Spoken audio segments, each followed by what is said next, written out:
students, this is not a full practice video, but this is just a tutorial for shoulder stand and plow.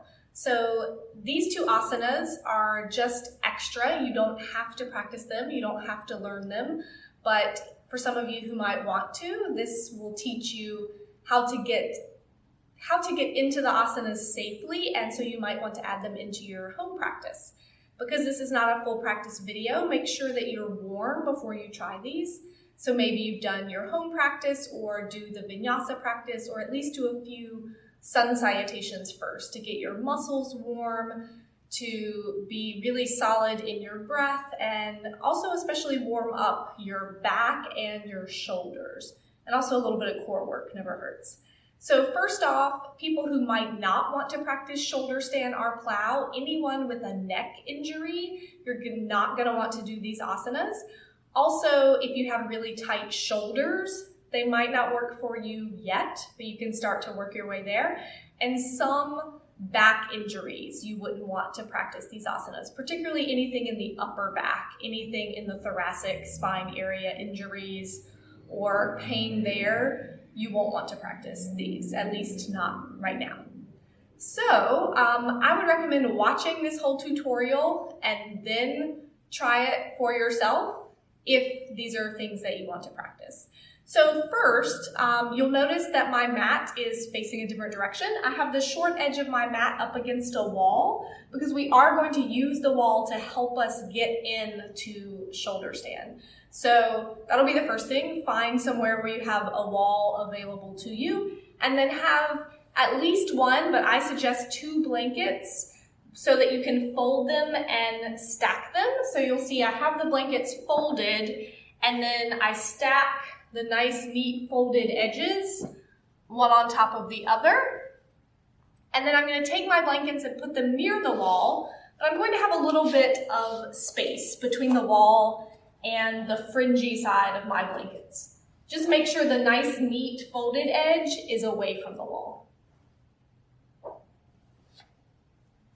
Now I have maybe a foot or so of space between my blankets and the wall. So to start with, you're going to have a seat next to your wall and then roll onto your side.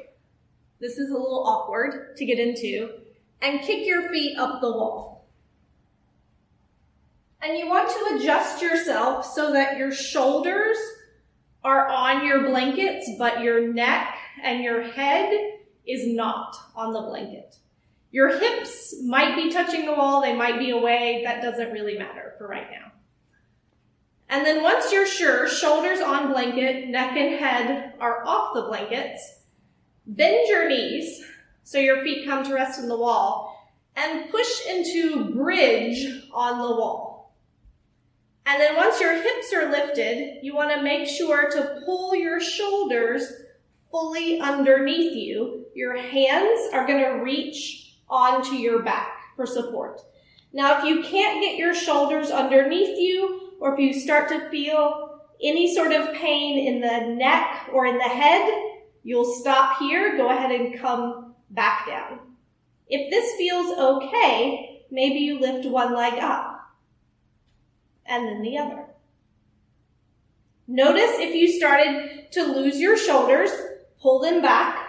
If all that feels good, you'll lift both feet up. Now you're trying to be a straight line from shoulder all the way to feet. So try to notice if you're sort of here and are bent. Lift your hips, pull your core in, reach your feet up towards the ceiling. Keep your gaze straight up at the ceiling to protect the neck. If you start to feel pain in your neck, bring your feet back down to the wall and lower your hips back down to rest. If you feel any crunching in the head or neck, come back down.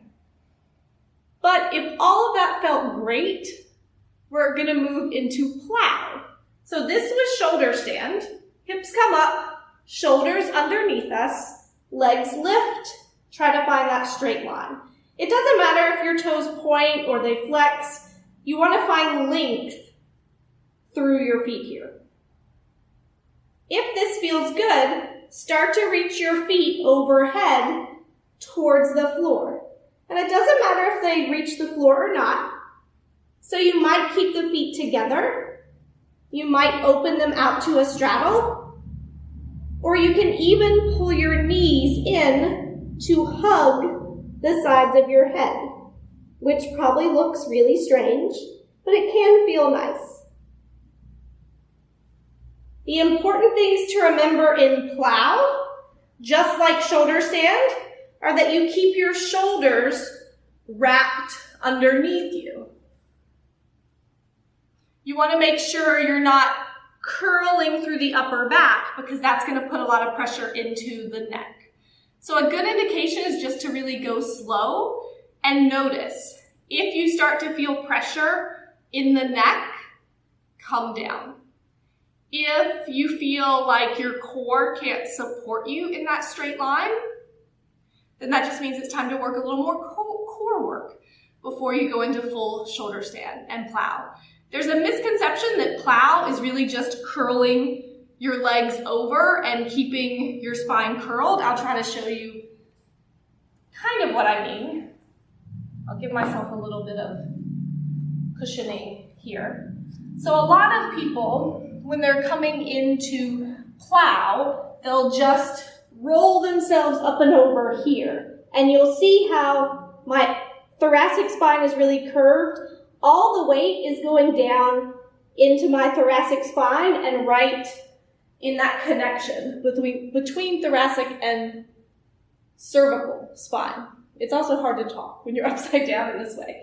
So that's why you want to go to plow from shoulder stand so that you're really getting your shoulders all the way underneath you. The neck can be long before you drift the feet overhead.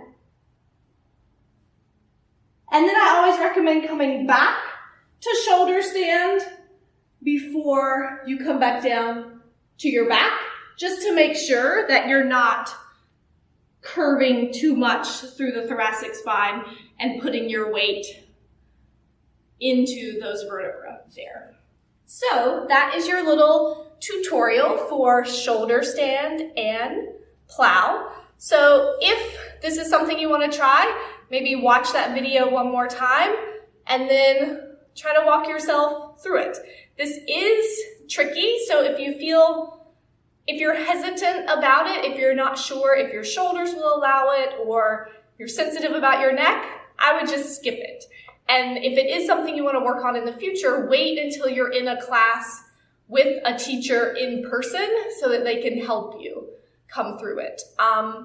Also, if you'd like to set up a time to meet with me in person on campus to go through this, I'm very happy to do that as well, just so you can have someone correct your form in real time. And if you're a little bit nervous about falling over or anything, I can be there to help support you as well. There are certain asanas that I really want to caution you against just sort of trying. Shoulder stand would be one because it can be harmful for the neck if not done properly. That being said, it can be a really great inversion if it is done correctly. So just take it really slowly. Make sure to keep some weight into the wall so that you don't have to worry about falling back and kind of crunching your neck in that direction. So again, if you have any other questions, feel free to reach out and contact me, and I hope you have a great practice this week.